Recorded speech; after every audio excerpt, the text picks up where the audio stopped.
so rang ngak lam tha yakakai jam jawai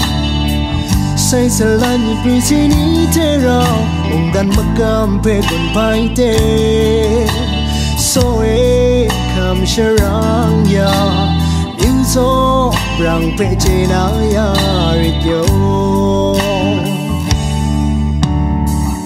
in so rang ngak salum tha den che gu mer la sa nang pe rang de te so ai rai ti rao nga luna mai din chi ya so e nang pe dum ja in so rang nga ko tha mi pe bu so pe do my need me to cring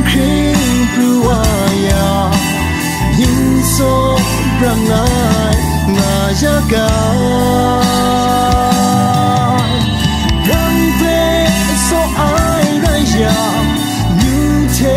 mong dan na du you so can da te lu wa yo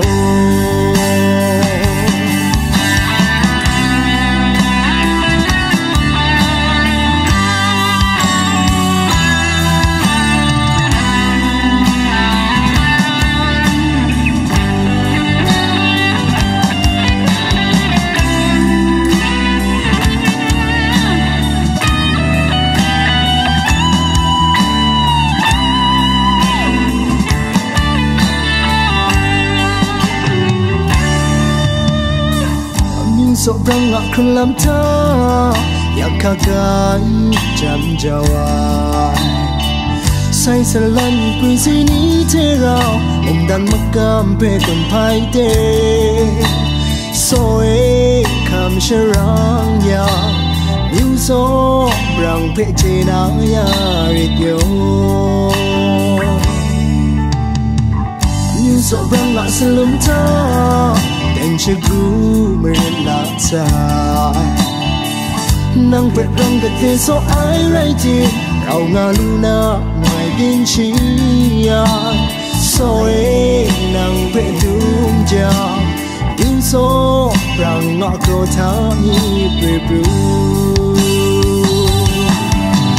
so pe do my need me cring bu wa ya so rang nga ya ga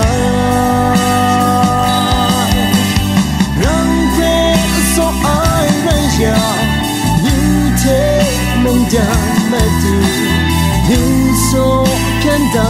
te lu wa yo